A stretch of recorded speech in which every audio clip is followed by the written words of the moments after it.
Welcome to the Amazing Authorities Podcast, where game changers, visionaries, and category leaders share how they built their brands, platforms, and global influence. Your host is Mitch Carson, international speaker, media strategist, and creator of the Instant Authority System. If you're ready to learn from those who've done it and want to become the go-to expert in your space, you're in the right place.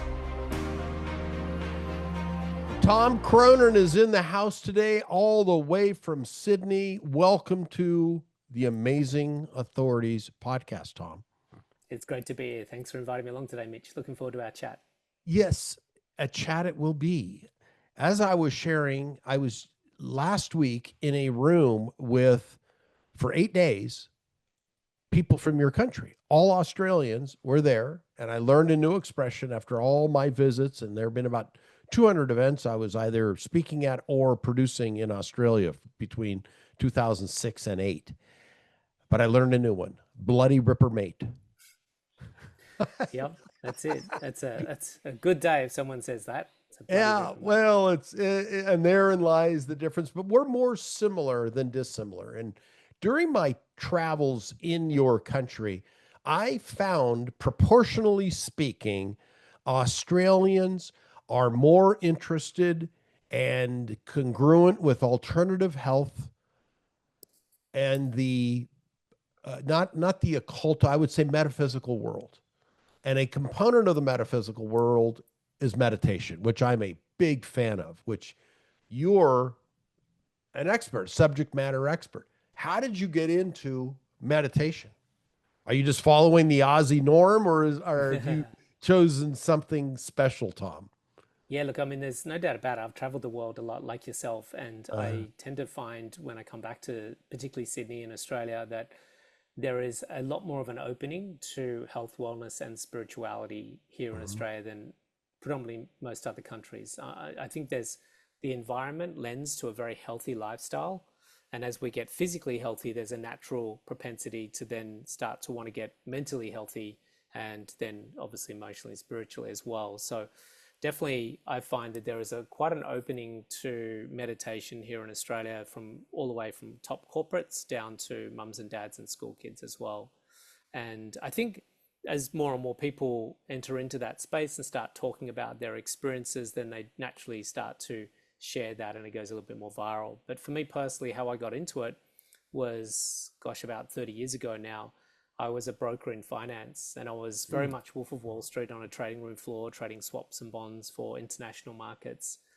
And it was fast, it was furious, it was the late 80s, early 90s, and the markets were like the Wild West. And before long, I was deep in the culture and the lifestyle of what the finance markets were. So lots of very late nights, lots of working hard, lots of drugs and partying. And this led to eventually a lot of anxiety, panic attacks, depression. And it was in this time I was seeing doctors and psychiatrists and therapists, but I came across a interview with a large property developer on TV who was talking about his success as a property developer, but he touched on how he used transcendental meditation. And for me, that was a light bulb moment for me, where I went and picked up the Yellow Pages. So for all the young kids, that's our version of Google these days.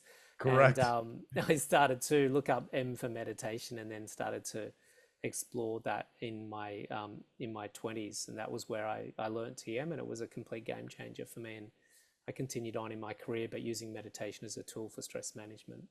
Are you in the financial markets anymore, or is that long gone? It's long gone these days. I teach full-time as a meditation teacher. I left about 12, 13 years ago to go teaching full-time, running retreats and coaching as well. I worked for a company called Merrill Lynch, Pierce, Fenner and Smith in the US. I was a stockbroker, a retail stockbroker, smiling and dialing, selling stocks, bonds, and options, IPOs. So I was in that world as well. I don't miss it, and I miss it horribly in the same breath. I had already given up the party lifestyle when I was in it, because I have been clean and sober since 1984.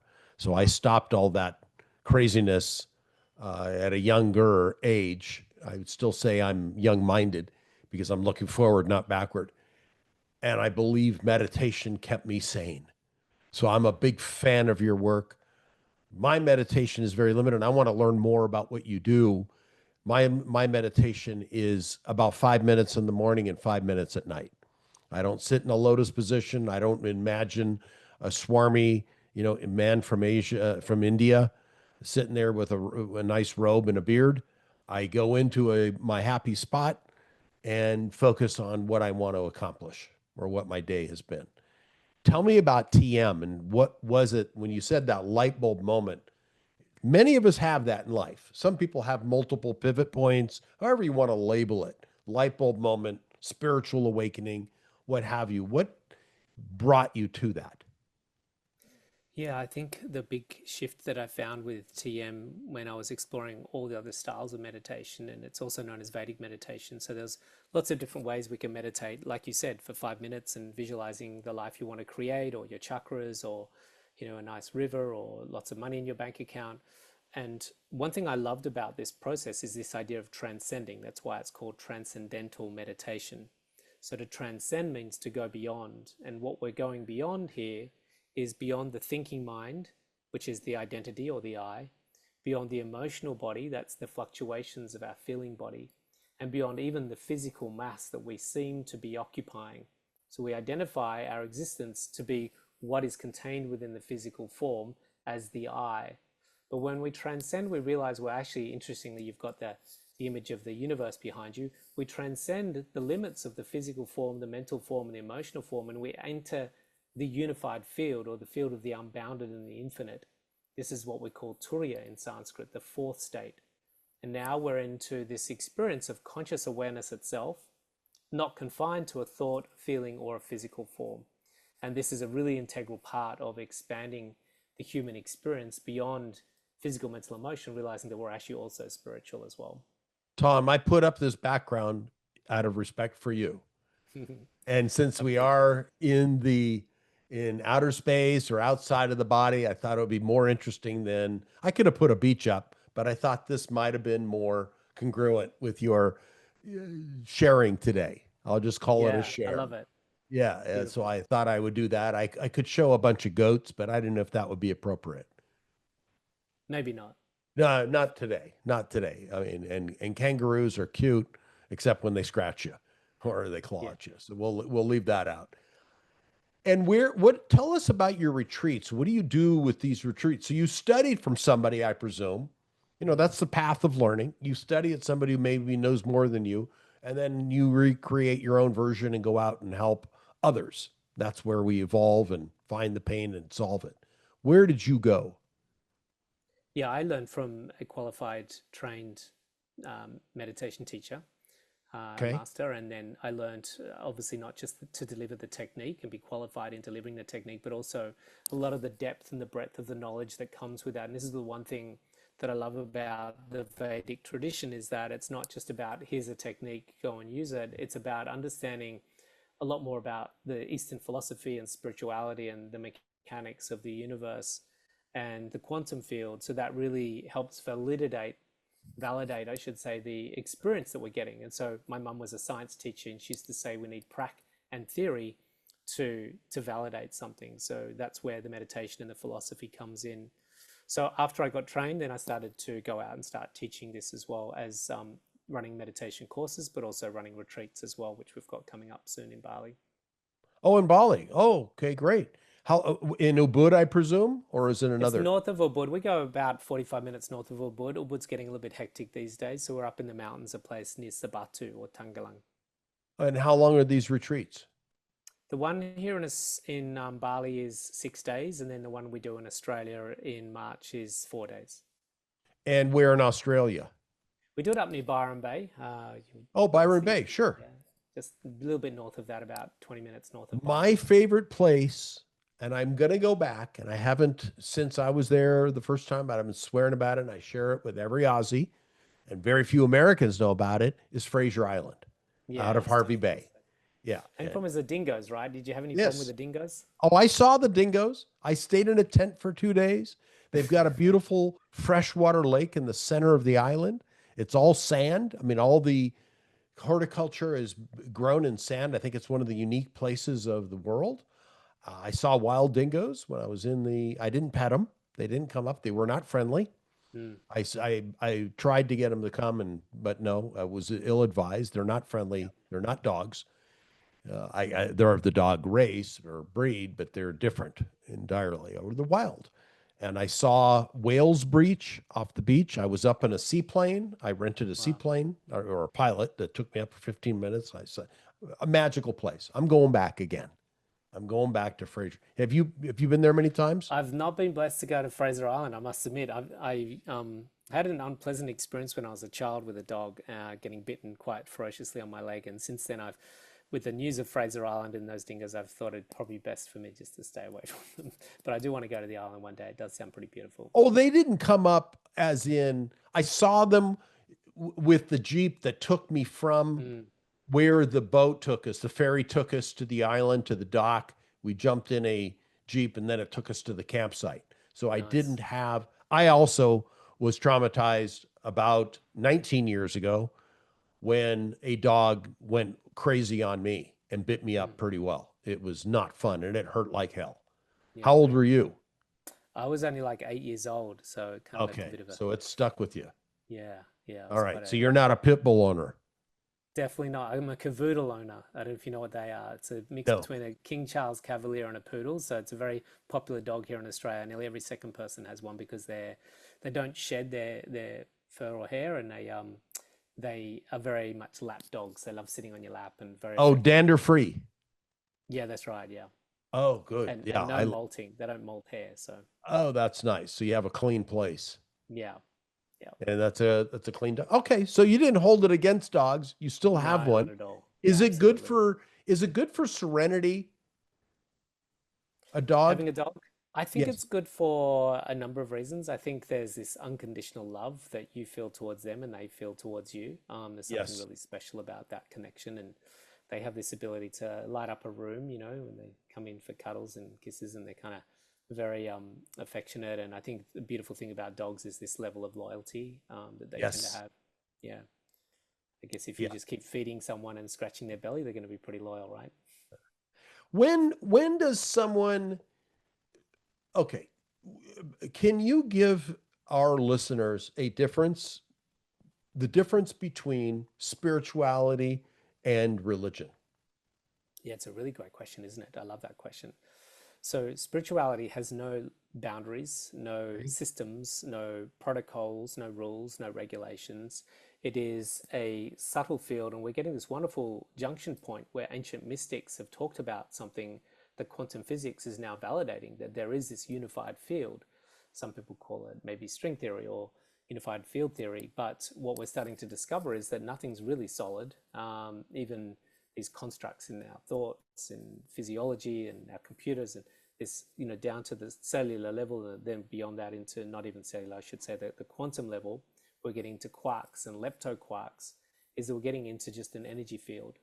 And that energy field doesn't have dogma, it doesn't have ideas, doesn't have all this stuff that we kind of make up as humans. And so religion is a great framework for us, I believe, to commune and connect with God or Source or the unbounded or the infinite. But what happens is, as humans get involved in these structures and create all these dogmas and frameworks around it, then it can get a little bit lost and it becomes more about the framework and the structure than it does about what the framework and structure is supposed to do, which is connect us in union with that infinite oneness. And so spirituality, I believe, is something a little bit more open and less constrained by the structures and ideologies of my religion versus your religion, or you're not following this framework and therefore you shouldn't be in this religion because you're not doing it the right way. And so I think there's something beautiful about religion. I grew up on a very strong Catholic upbringing.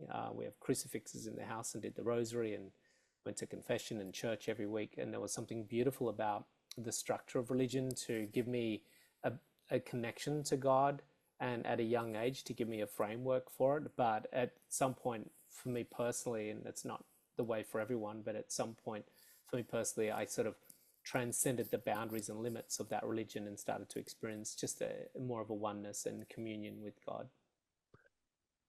Very similar. You were raised Catholic. I was raised Quaker, and the Quakers were dispatched from England. I mean, you guys got kicked to Australia on Captain Cook's book or a boat, Mhm. and the religious fanatics or the highly pious were dispatched to America on boats, and they were the Quakers. And so I was reared that way, and got you have to view Jesus in this manner, or you're not going there, because then you sell against fear and you're going there. Yeah. If you don't do as we prescribe with the structures, as you said, you're going there. If you want to get there, you've got to follow our dictates. And sometimes those were a bit confining. Mm. So Mm. I've evolved and as well. And and embrace meditation. I mean, that's one of the reasons I wanted you as a guest on the podcast is what have people accomplished? Clients that have gone through your retreats, I presume you have some private clients or maybe they're group clients or coaching. What are some results that can be quantified? And like you Mm. said, your mother was a science teacher, and so that's a very practical, pragmatic discipline. Yeah, we see dramatic changes in people very quickly. The first things are kind of surface level things. They start sleeping better. A lot of them are struggling with chronic insomnia, which is high levels of cortisol and a very busy mind. So we quieten the mind with the meditation and reduce the cortisol. That allows them to drop into sleep a lot more efficiently and more effectively. They become less emotionally reactive. So that means they're becoming more sovereign and stabilized in their own state of being and Mhm. less entangled in the relationship with the external world, and that they need the world around them to work out so that they can feel better. And that dualistic subject object phenomenon way of living, which is the part of all of our Netflix movies and TV dramas, is that good things make us feel good and bad things make us feel bad. And this entanglement we get liberated from and start to stabilize a sovereign state of peace and equanimity because we're connected to being. So these are some of the first things we start to notice: increased productivity, efficiency, generally better relationships, better health and wellness. Their body as an ecosystem and a biological system starts working more efficiently, more effectively because it has less stress in it. So these are some of the basic things. And then as they go down the line into deeper levels of inquiry, we start to find people moving towards greater levels of expansion of consciousness, starting to experience more of a non-dualistic, unified experience with the field and more sort of interconnectedness with the universe. And I'm going to ask something. You come from high finance. You were in the mix in the Wall Street. The Wolf of Wall Street could have been there just with an Aussie accent. How do you tie in money into how do you balance the thirst? I will call it a thirst. It's a flame to make money and Mm. transact. And it's a way that maybe we're reared. And I come from that also. I was smiling and dialing and drilling down, trying to get money from people. Where's the balance with what you do? Yeah, it's a whole Thing new is world more where, sleep and yeah. does the money still stay in check? Yeah, it's a really good question. Ram Dass, who is a very spiritual sort of guru, said once, seek enlightenment, but make sure you pay your electricity bill. Yeah. So it's not So just a true. thirst. Yeah, it's not just a thirst, it's a necessity. So we actually, unless we're going to shave our head and put on some orange or purple robes and go to a monastery that gets sponsored or donated food, unless we do that, we're going to have to be self-sufficient financially in our own world. That means electricity bills, it means water rates, it means, mortgage or rent. And so food, clothing, shelter are necessities. And as you would know, uh, for most of the world, they're very expensive these days. So there is that necessity. And then there's the luxury of having more than what we need. And Ray Dalio, the world's largest hedge fund manager, he managed $180 billion worth of assets at Bridgewater Associates. He tweeted the key ingredient to his success was his meditation practice, and he did transcendental meditation. And Oprah Winfrey, who was very successful, also did transcendental meditation. She said that the key ingredient to her, she said that is only from that space, the space of stillness, that you create your best work and your best life. And so what we tend to find quite interesting now that these spiritual practices are integrating into the Western world and the world of capitalism and the world of householders that have careers and families to feed, is that we're starting to find that this tool, which was a tool predominantly for spiritual awakening, is also a tool that people can use for peak performance Oh, and increased productivity and increased creativity and increased business success. And so we're now finding that there are many, many advantages of using meditation in the workplace and in our lives. And one of them can be that we have great capacity to be successful. And it's not a definitive that if you meditate, you're going to be rich. That's not the case, certainly not in my space, but it can definitely help you be more productive, more healthy, and more sustainable with the things that you're doing. I love it. And you've written a few books. Please share, Tom. And I Yes. want to be able to have people attend your workshop in Bali. I love that. And I'm going to I'm going to buy your book, read it, and learn about TM. I've heard about it for years, and my meditation is maybe too simplistic. Yeah, look, I mean, it's nothing wrong with a simple meditation practice, but I think there's something about going deep, and that's a really beautiful thing. We've got this one book here, Faster, Deeper, Calm, which is something that people can access. Oops. Okay. And then that's Is something that on that Amazon, Tom? I think it's definitely on my website, tomcronin.com. Okay. We have copies of my other book, The Portal, which is on Amazon, and that's a book and a film project that we created, which is a beautiful film which people can watch for free off our website, entertheportal.com. So if they just go to entertheportal.com, and they'll find that film and the book. So the film is for free, and it's a beautiful film about 6 people that go through crisis, and they find the tool of meditation, and that brings them out of crisis to a whole new level with their life. And we sort of look at the micro stories of those 6 people, and then we look at the macro story of humanity and our impending crisis, and how a shift in consciousness is needed to get us out of this crisis that we're walking towards.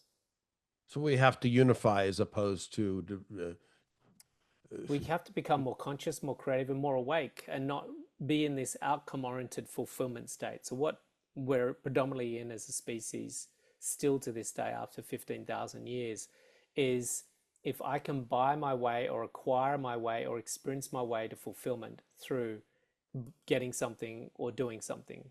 But what we want to cultivate is an internal state of fulfillment that arises from within. And this is a state that gets cultivated through accessing bliss consciousness through our transcendent meditation practice.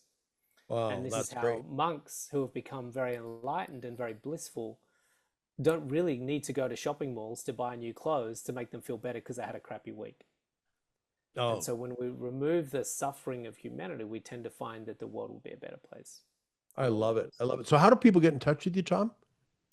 Instagram's a great place. Tom Cronin, just all one word, Tom Cronin. I love messaging people and hearing from people on Instagram. Otherwise, go to my website, which is also tomcronin.com. And that's where they can learn about your upcoming Courses event and things. Yeah. in Bali. And when is it in Bali? It's the 13th to the 18th of September. Okay. Okay. That's all right. That's a good time. And then the one in Australia It's in is March. okay in March, and that's going to be in Byron Bay. Yeah, that's right. Okay. And we Very run nice we run place. Vedic meditation or TM courses on a consistent basis on weekends and on Zoom. So people all around the world, if they're looking to learn Vedic meditation, they can certainly get in touch with me and inquire about upcoming courses that they can learn from anywhere in the world. Well, I'm interested. This could have been an accident or it was destiny. It could be Just destiny. just don't know. And I would love to add you to my author group of people that I take through the publishing process and publicity to bestseller. This would be an interesting contribution. Amazing. Tom, thank you for your time today. You've been a great guest. Tom Cronin, ladies and gentlemen, tomcronin.com, or you can Thank you find so him much. on Instagram. And I think I'm going to come back to earth at this point and go to a blurred background because I'm coming out of this meditation as we speak. Oh, I found myself off camera, and now I'm in the real life again. I was in a meditative state, Tom. That's where you took me. I had transcended into the celestial. Now I'm back to earth in Las Vegas talking to you. Tom, we'll have you back again. You've been a great guest. It's been an honor. Thank you so much for listening, everyone, and thanks for having me on. Thanks for tuning in to the Amazing Authorities Podcast. If today's episode inspired you, take a moment to subscribe, rate, and leave a review. It helps more experts like you rise to the top. For behind-the-scenes access and free resources to boost your authority, head to MitchCarson.com. Until next time, stay amazing.